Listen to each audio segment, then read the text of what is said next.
So can Ohioans register and request an absentee ballot and vote that absentee ballot in the same day? I can answer it two ways. You betcha. And yes, we can.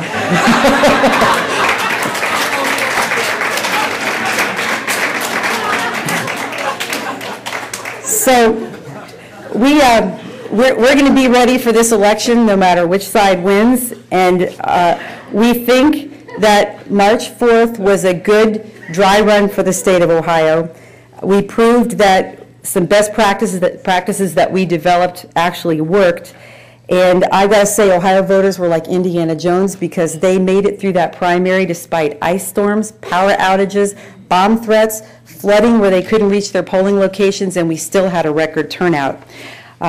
Success in November means that every meeting we hold, every checklist we prepare, every tough decision that we make, we are focused on one thing, and that is that Ohioans can expect and deserve nothing but the very best from my office and from the 88 county boards of elections.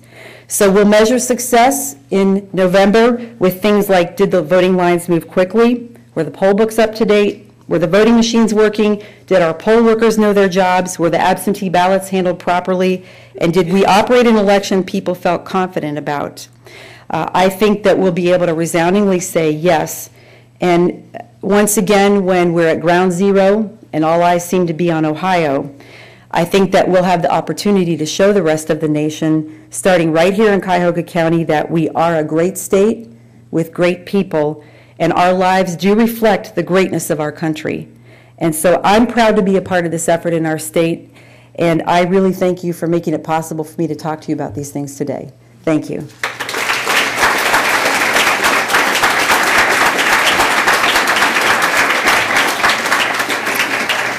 Today at the City Club of Cleveland, we are listening to a special forum featuring the Honorable Jennifer Brunner, Ohio Secretary of State.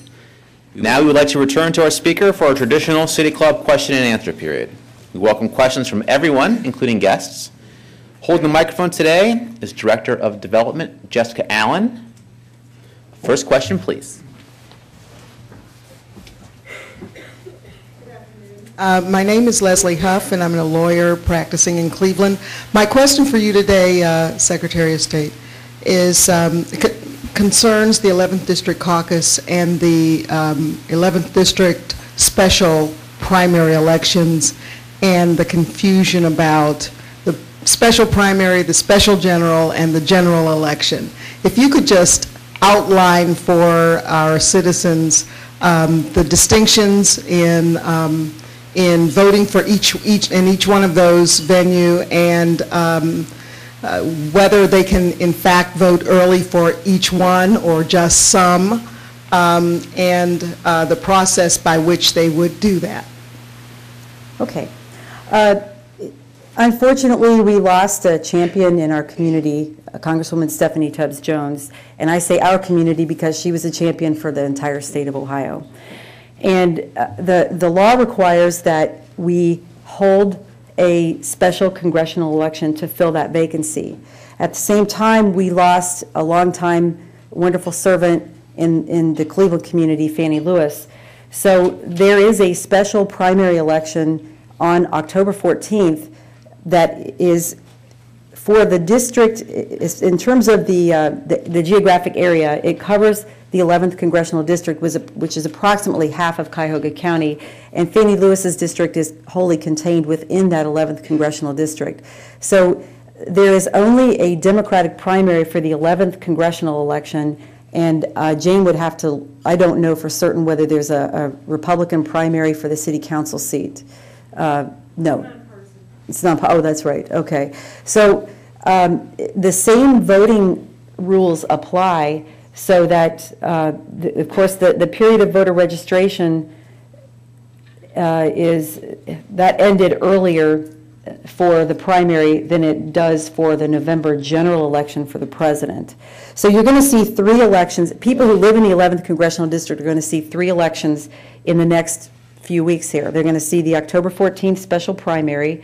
They're going to see the November 4th presidential election, and then the special general election will be on November 18th in the 11th Congressional District.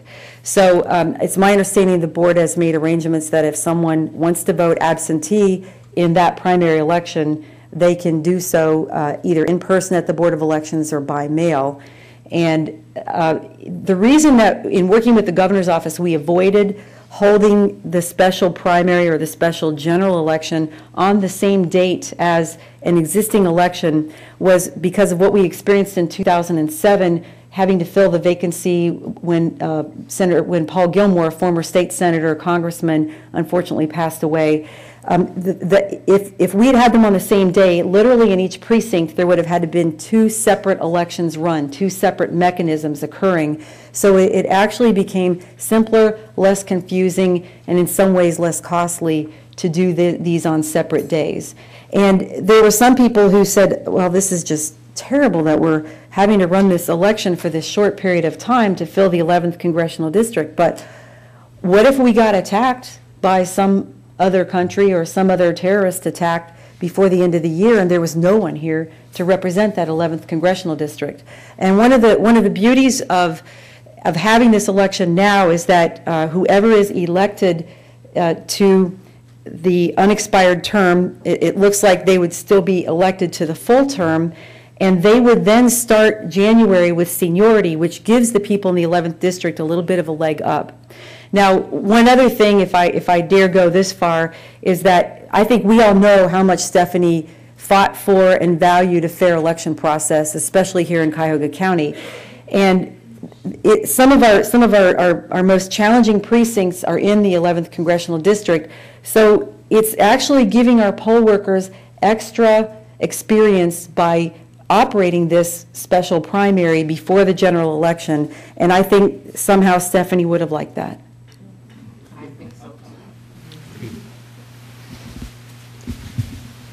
Ms. Brunner, thank you very much for all that you've done for elections in our state. It certainly justifies the efforts that some of us made in 2006. The question that I have is provisional ballots. When canvassing, registering voters, the issue comes up. So if you could tell us in detail, one, what happens to provisional ballots? When do they get counted? How are they disqualified, et cetera? If you could answer that briefly. Thank you very much. Thank you. A provisional ballot is, it looks like a regular ballot, but we use a provisional ballot as a safety net so that if we're not certain that we can prove a voter's eligibility, that person still has the opportunity to vote. It's placed in a secrecy envelope, placed in an identification envelope, and the period of time from the election day until 10 days after the election is the time that we use to receive military and overseas absentee ballots. This year we also use it to receive any absentee ballot that was postmarked by November 3rd that doesn't arrive by election day but within that 10-day period. And we also use it to verify the eligibility of provisional voters. Now, one thing that we've tried to do has been to minimize the use of provisional voting with the new voter ID laws, which is something new that we have not had in a presidential election before. There's been some confusion. This just went into effect in 2006.